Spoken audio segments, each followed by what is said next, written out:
Charly and Richard. Hi. How you doing? How are you? Good. Great That's to be amazing.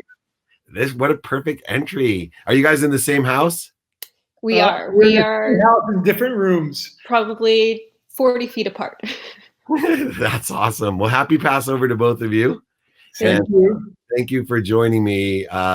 This is perfect wealth of knowledge. This is three different perspectives, all sharing though the same philosophy and attitude, which it is to help people be happy. And Charly, you wrote a book with your dad, so I'd love for you to share with me, and hopefully my daughters will watch this. What inspired you to have such an engaged project with your own father? Well, it's been just honestly one of like the highlights of my life and such a joy. And we have differing ideas on the nature of exactly how it started, but he'd been working on an article and asked for some feedback. I love writing and I don't hold back. And so he found the feedback really helpful. And so he had just been starting this idea around creating a book. And so as I gave him kind of feedback on that, my version of the story is he found it really, really helpful and was like, hey, would you do this with me? Like, do you want to write a book together? And to me, I'm like, what a beautiful opportunity. I get to climb inside my dad's story so far that now I know parts of his 20s better than my mom does. And it's just beautiful to get to be able to see the world through his eyes at 23, 25, 29, 33. And to really have relived life in his shoes. That's why I have Richard and Charly Jaffe here with me, and they're dear friends as well. But your mission for the book is one that's more poignant than ever. My mission is life to empower others to be happy, and dealing with understanding the four things we control, one being mindset, two being what we feel, three, what we say and hear, and then four, what we do. Mindset the most critical. And your father, one of my mentors and heroes, a great entrepreneur, CEO, and sports fan enthusiast, has such a great outlook in life. From the minute that he heard about me and I heard about him, I knew that we were born to be soulmates, and we share this inspirational journey. I'm jealous, I have to admit, because of your relationship. I just am trying my best with three teenage daughters to engage them. And I feel very blessed of our relationship and hope someday to evolve into one that we could share a project together. Richard, what was the greatest lesson that you learned in writing your book? And maybe share everything about the book, the title, and your inspiration for the book with Charly as well. Okay, well, thank you, David. And I feel like a soulmate with you too as well. I feel like I've known you my whole life and previous lives. Yeah. But that being said, I have started two companies, took them public and sold into Fortune 100 companies, one to Coca-Cola and one to Kimberly-Clark. One was called NutriFoods International, Italian Ices. Another was SafeSkin, which was latex gloves back in the AIDS crisis. And so I started going around and I spoke to MBA students, business school students, about happiness and success, because I think the themes are common. And then my version is, I then said, why do I need to keep traveling? Why don't I write a book? I started, and then I shared it with Charly, and she said, Dad, you can use my help. Let me help you. And she was right. And I can talk, and I experience, but Charly's an incredible writer. She's way beyond her years, her wisdom, and we have always had a really good relationship. So I asked for help, and as we went through it, it really evolved that she wanted me to teach her and her friends, how did I keep my emotional stability through crisis? And so it's not a chronology of the businesses, but she dug in crisis after crisis. She wanted to know the hardest moments of my life. And not what I did, but what'd you think? What'd you say? How'd you feel? I felt like I went to therapy for 4 or 5 years. But the good news is got some good outcomes too. And she taught me so much about myself. And we think differently. I mean, I always think that the glass is not half full. I think the glass is overflowing. It's just the way I'm wired. And Charly's had her physical, emotional challenges growing up, and we just came to the same place differently. So it was just an incredible experience of sharing pure honesty total openness, whatever she asked. And it really taught me a lot about myself and about her. And it just, it was one of the highlights of my entire life. But I guess the whole issue is I've been very fortunate. Okay. I've been very happy. And it's been really my chance to share my emotional stability as I focus crisis after crisis after crisis. You know, what's interesting is, writing the books that I've written, I tell my wife all the time, there's a process called remembering. And the word remembering is unification, right? You're coming together. And I couldn't imagine to be able to go through that process with the people that are most important to me, which obviously are my children as well, to have that remembrance. Because isn't it funny, Richard, when you were writing the book, how you forgot about so much, and you do have to relive, and it's cathartic to think about the lessons that you've learned. And when you have to share them with your daughter, it may be even to another level, or what I say, a higher vibration, a higher enlightenment, to be able to share those difficulties of how you've learned to smile through struggle. And then the other interesting thing I want you to touch on, because it's so interesting right now, I believe in quantum potentials. And Richard, you and I share a quantum vibration of, like you said, we were born with the happiness gene. We're the toptimists. We have the overfill mode on, but not everybody has that potential. I joke around, but basketball, if that was what I wanted to pursue in my life, my potential would be to maybe start on the 50-year-old and over JCC league. That would be like my super potential. But with happiness, I'm at super level potential. I just was born that way, even though I probably had no reason to be so happy.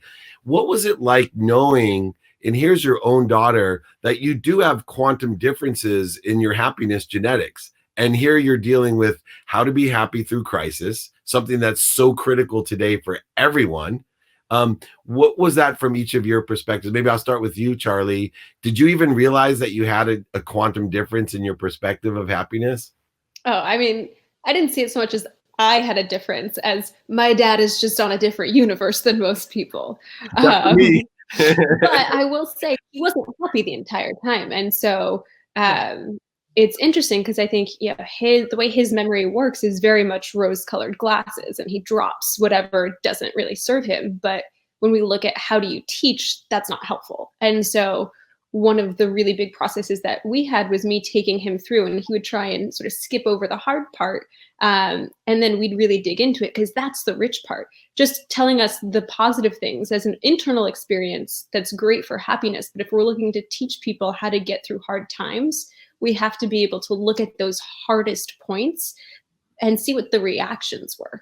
And so here, learning that my dad had these really down moments and down periods, I think was really beautiful. I think it brought us a lot closer. So it's not that he didn't experience those. He may not have experienced them to the same depth that a lot of people do.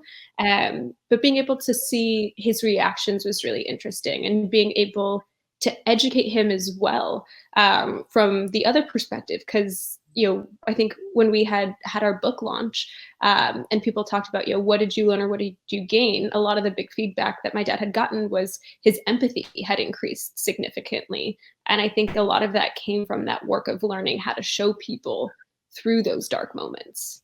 Could you see him processing the dark moments at a deeper understanding, where he actually got emotional and explaining them to you? I know I went through that process when I was going and writing my book.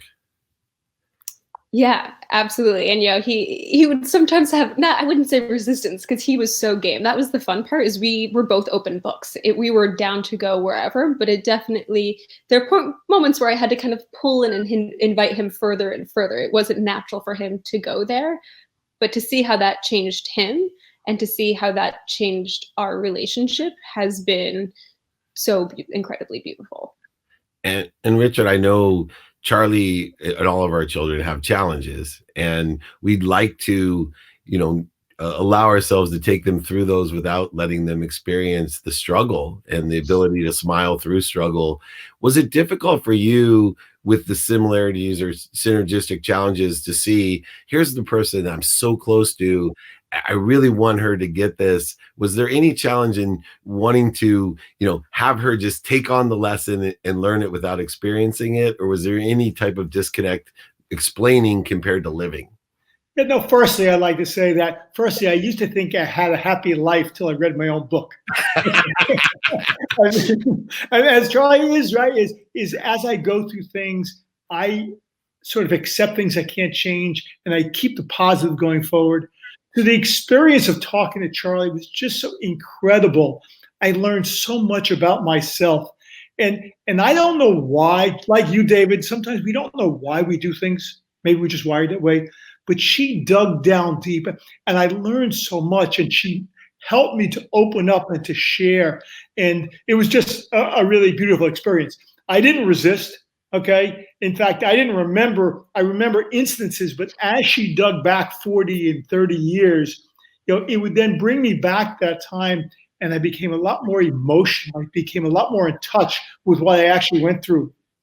What most people will find is when we go through crisis, it's a lot more fun to look back on it. There are a lot of lessons. And I think afterwards, somebody interviewed Charlie and I. In fact, your friend John Asraf interviewed us. And they asked Charlie, what did you learn working with your dad? And she taught me something I never really reflected on. And she said, as I look back, every single crisis my dad got out of, he asked for help.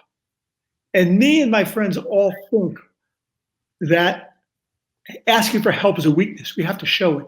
But in essence, asking for help is a strength. And even today, it's taught me even to look around now and say, when I ask for help, it just gives me more choices. People can share. I have a great saying that says, do you want to be right or do you want to be successful? And when my mentor asked me, which I said, I want to be both, he says, no, you have to pick one. I said, well, I'd rather be successful. He says, well, why do you keep acting like you want to be right? And being right means we take our own ideas and we push it forward. Being successful is we open up to other people's ideas. We have more choices. And so in the conversation with Charlie, it just opened me up to so many more things about myself. And there's nothing greater, as you know, David, than asking your own child about what is happiness and success to them. And I learned more about her stories, about her inner struggles than I had originally known, even being there with her. So it was just a beautiful experience. It's interesting what you say, because my mentor suggested to me, said, you see everyone is a gatekeeper in business, and that you have to overcome some sort of objection and oversell, back end sell, or at least be very persuasive. He said, why not just change your perspective that everyone is a sponsor or a power sponsor, that they either can help find someone with the answer or help, or they can help and find somebody that can help you instead of resist you. And it was a unbelievable shift in the paradigm of how I saw things as a competitive salesperson, business person, because I wasn't radically humble enough to ask for help of others. I immediately thought that nobody would want to help me, or I look weak if I did. Now, Charlie, what takeaway did you have? I know that you said there's differences when you saw the way that your dad took the rose perspective, this toptimist I call, he is a toptimist, and yet you're more pragmatic. You have your own personality and your own perspective. Was there any type of enlightenment that came about saying, wow, I seem to be doing things this way. From now on, I'm going to do them this way? It's a good question. I wouldn't say it necessarily changed how I approach things, because I'm also I'm a very positive oriented person. But I would say the way I kind of see it is I understood my dad through a different lens. Like when we, and grief is not the same thing as crisis, but when we look at grief, which a lot of people are experiencing now on a huge level, and people experiencing crisis, there's the 5 stages that were often talked about, where the last stage is acceptance. But then the researchers who came up with that came up with a 6th stage, and that's meaning. And I think what I realized is that a lot of us, myself included, have to kind of struggle through these different stages to get to acceptance. And my dad can really hop straight there, which is really, really incredible and makes for a lot of ease. But I also realized, for me, meaning is so deeply important for me, and being able to understand that it's not that his way or my way is better, but that we look for different things from it. And so being able to, I think, understand how we approach the world in different ways. But I think, when I when I was younger, and he used to say, do you want to be right or do you want to be successful? I didn't really understand it because I took it in a very moral way. I was like, I'm not going to sacrifice my principles. But later on, I realized, no, it's about what's more important to you. Your principle as you believe it and being able to articulate it in that way, or the impact that you want to have on the world.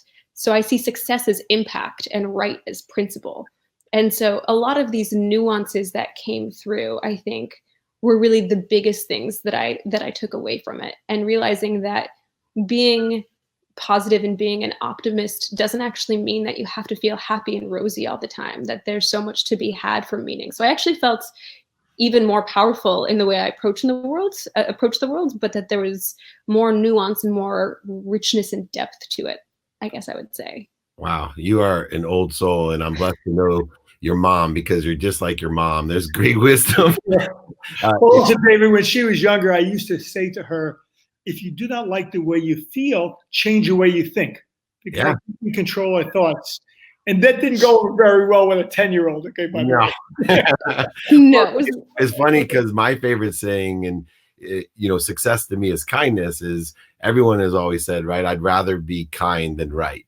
And right, if kindness is success, to me, it falls right in line with that as well. And you bring up an interesting point, Richard, too, as parents. I love Dennis Waitley, who's a neighbor of yours right down the street, and he has a saying about planting seeds under trees we never water. And one of the most difficult things of being a mentor, writing books, and helping people is that I love when my kids come home from college and they'll say something, oh, this professor, this coach taught me this. And it's one of those things that we've been saying since they were 10, right? And you have to humbly sit there going, yes, that's a very good idea. I think you should be more interested than interesting. I wish I would have thought of that. I did give my dad credit. David. Oh, you gave him credit? Say that again, Richard. Do you want to be right or do you want to be successful? As long as they learn it as parents. I think the other thing, David, really interesting is that Charly is going for a master's, finishing her master's at Columbia. She's involved with mental health. She has a much more broadest perspective. She really told me, I think differently. We both think differently than most people. And so she would continue to try and get me to see the way most other people think. And what I've really learned through the book writing is that, and you and I have spoken about this, is the journey of success to significance. And as I've built businesses, I've wanted to be successful. Success is what we create for ourselves. But now as we get a little older, and I'm older than you are, significance is what we create for other people. And we do that by, like you're doing, helping everybody, is by mentoring, by asking questions, not giving answers. So it really has been a wonderful experience as we take a look at it, is how can we help others? We help others by asking the right questions, bringing them along, and teaching them what worked for us. It might not work for them. Today's generation is much different than we are. Okay, Charly had a really good line in the book. Our generation, made a really good living, but how many made a really good life? Today, everybody wants a good life too. It's not just about making a living. It's social responsibility. It's helping the world. And so it's a different stage, it's a different place. But the crisis we're going through today, as you were saying on your last episode before us, is this is the opportunity for so many people. Crises change over a short period of time. Things are changing. This is a great opportunity. And people have to take a look at what are people going to need in the future? And how do we give it to them? Because there's so much changing. We got to take that quote right there, guys. Listen to what he said. He said, crisis is change that happens over a short period of time. I haven't heard that before, but that creates that compressed uncertainty, that creates the fear, etc. Last question for you both. It's real easy for people to say, hey, just look at the glass half full or completely full. But yet, Charly, you work with people that have much bigger challenges with their mental health and with their perspective. And one of the challenges that I have is I want to know how to effectively communicate with somebody, that is at the depths of hopelessness. That's somebody that does not see things correctly, that no matter what happens, they're in a why me, not a try me. Richard and I, we are try me people. You can do whatever you want, but there's people out there that have to take baby steps And one of the suggestions that I give is, if you're feeling in the depths, in the trenches of hopelessness, at the very least, before you do anything, try to go help somebody else. You know, it's one of the instant ways. Are there other ways that we can take those baby steps to start creating the habits, to start creating a perspective so that people can build happiness?